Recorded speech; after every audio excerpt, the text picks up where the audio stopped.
For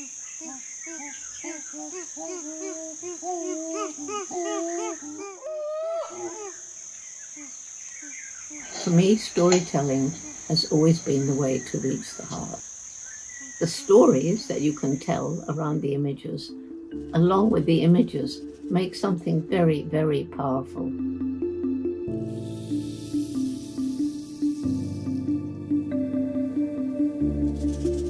Science and technologies, especially satellite imagery, are absolutely essential because people's livelihoods, natural resources, and biodiversity are connected to each other.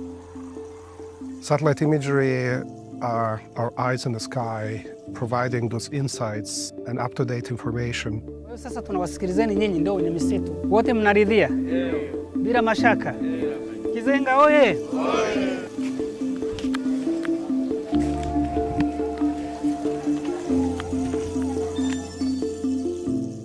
Going around the villages at the beginning of our Tukari program, helping the villagers understand the importance of conservation and what the deforestation was actually doing to harm them.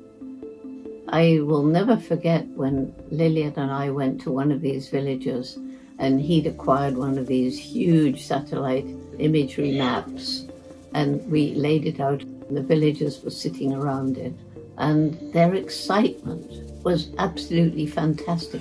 There was one woman saying, "That's the tree where I put my baby when I'm working in the fields."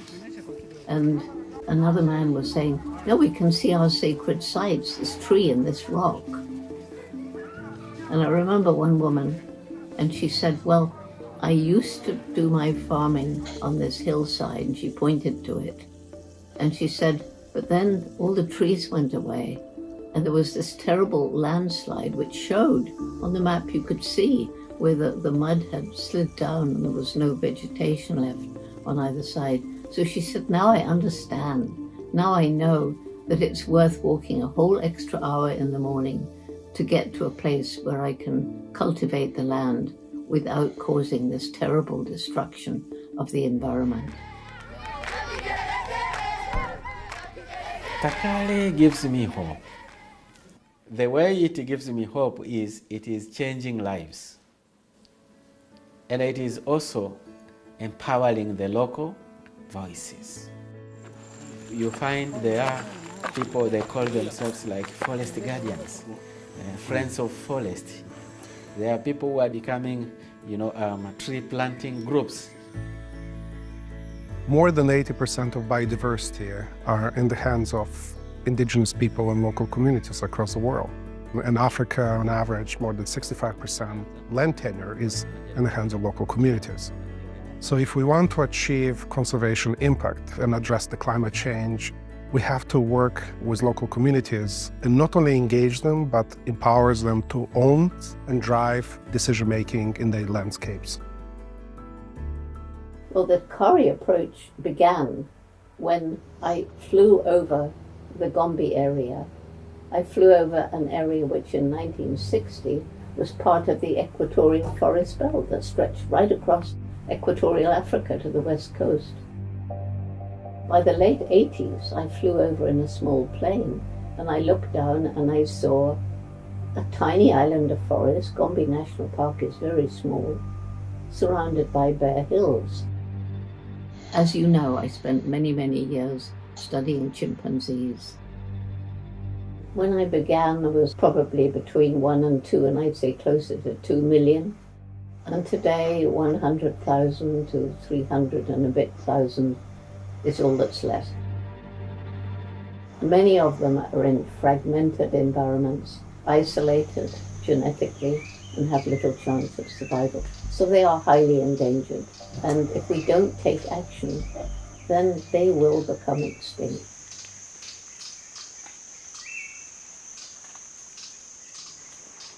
The NASA satellite data helped us understand what does it mean to be a chimp. It helped us understand where to protect them. NASA supports, launches, and maintains and manages constellation of different satellites, and some of them going all the way back to 1972.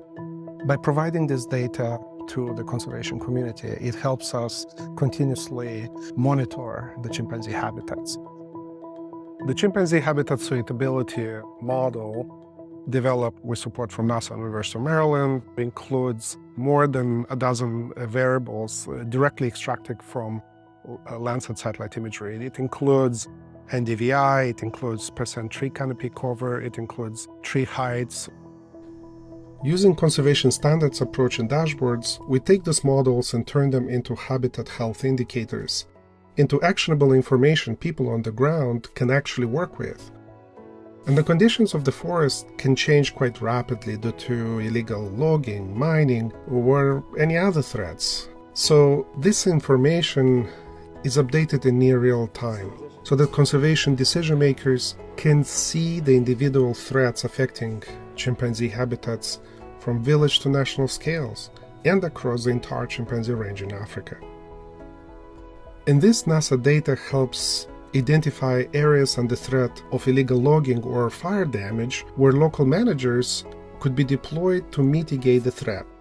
In addition, mobile apps enable community members to become involved in not just tracking changes in the habitat, but to be active in enforcing the protection of their village forest reserves from degradation. Community leaders have even used this data to inform their village land use planning, voluntarily moving farms away from areas where forest restoration would lead to the greatest gain for watersheds and people.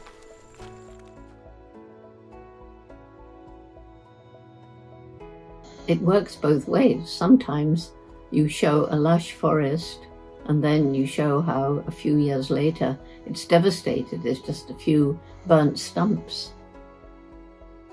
But on the other hand, there are other images which show you a devastated landscape and then 5 years later, trees coming back, regeneration, new hope, new life.